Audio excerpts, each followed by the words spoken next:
తమ పిల్లల్ని విదేశాల్లో చదివించాలనుకునేది చాలా మంది మధ్యతరగతి తల్లుల ఆశ. దాన్నే క్యాష్ చేసుకునేందుకే వేల సంఖ్యలో బోగస్ కన్సల్టెంట్లు పుట్టుకొచ్చాయి. విదేశాల్లో చదువులు, ఉద్యోగాలంటూ మాయ మాటలతో పేరెంట్స్ని బుట్టలో వేసుకుని డబ్బులు గుంజుతున్నాయి. ఏదో ఒక దేశం తీసుకెళ్లి తీరా అక్కడికి వెళ్ళాక నాసిరకం యూనివర్సిటీలో చేర్పించి ఆ తర్వాత బోర్డు తిప్పేస్తున్నాయి. ఇక డబ్బులు పోయి అటు పనికిరాని డిగ్రీలతో ఉద్యోగాలు దొరక్క చాలా మంది విద్యార్థులు లబోదిబ్బమంటున్నారు. దీనిపై 99 టీవీ స్పెషల్ రిపోర్ట్.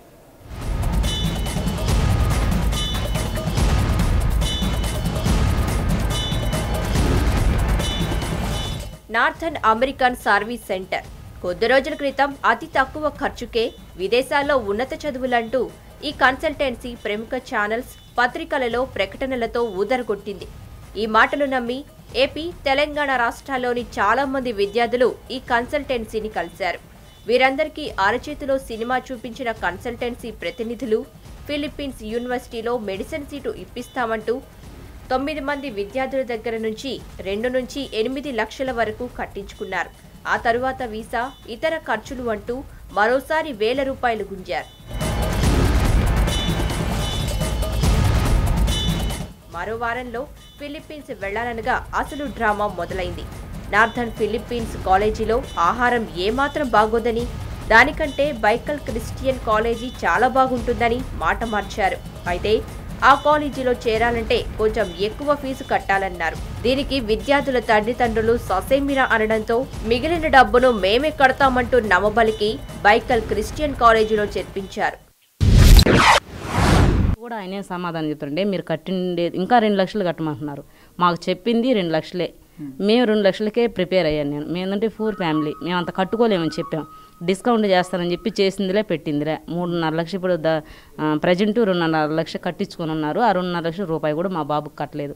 మా బాబు రోజు ఏడిసి ఫోన్ చేస్తా ఉన్నాడు. అది ఏ విధంగా అయినా మీ ద్వారా కాకపోయినా, లేదంటే మేము ఇక్కడ డిఎస్బీకి వెళ్ళి కలుసుకొని మా డబ్బులు మాకు వచ్చే ఏర్పాటు మీరు చేస్తారని మేము.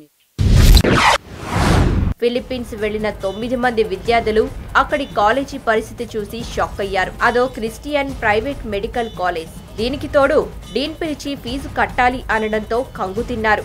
అదేంటి అని అడిగితే ₹1 కూడా కట్టలేదని స్పష్టం చేశారు.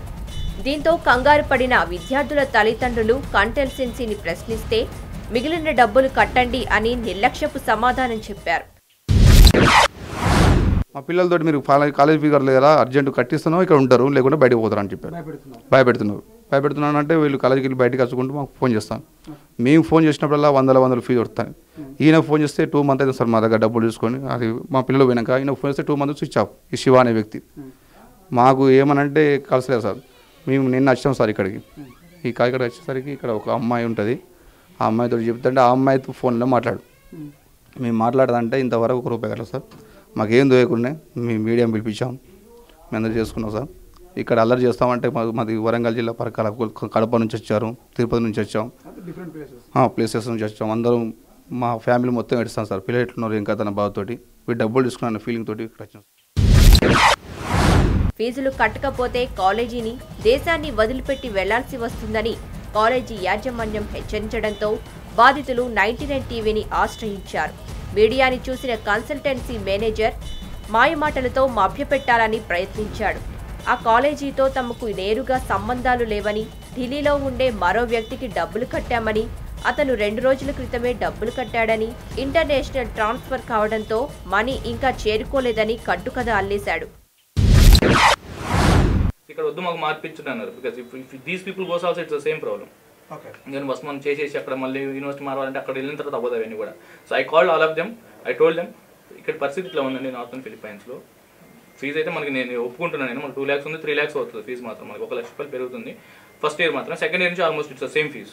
There is no extra fees in first. అంటే ఓవరాల్గా మీకు ₹1 lakh అయితే ఎక్కువ అవుతుంది మీకు. దానికి మనం మాట్లాడదాం, ₹1 lakh ఎక్కువ అవుతుంది, దానికి మాట్లాడదాం అని చెప్పిన తర్వాత ఎక్కువ అవుతుంది. పిల్లలు మాత్రం అట్లా ఉంటారు. లేదు మనం యూనివర్సిటీ మార్చుకుంటే ఇప్పుడు కొత్త యూనివర్సిటీ అయితే ఉందో మీకు దాంట్లో అకామిడేషన్ అంతా కూడా బాగుంటుంది, మీకు దీనికన్నా బెటర్ యూనివర్సిటీ అది చెప్పాను. తర్వాత మాట్లాడారు ఒక్కొక్కళ్ళు, కొంతమంది మాకు అంత బడ్జెట్ లేదండి అని.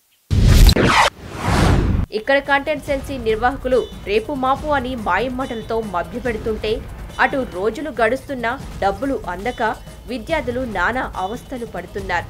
చెమటోచి సంపాదించిన సొమ్ము పోయి పిల్లలు దేశం కాని దేశంలో ఇబ్బందులు పడుతూ ఉంటే ఆ తల్లిదండ్రులు ఆవేదన వర్ణాతీతంగా ఉంది.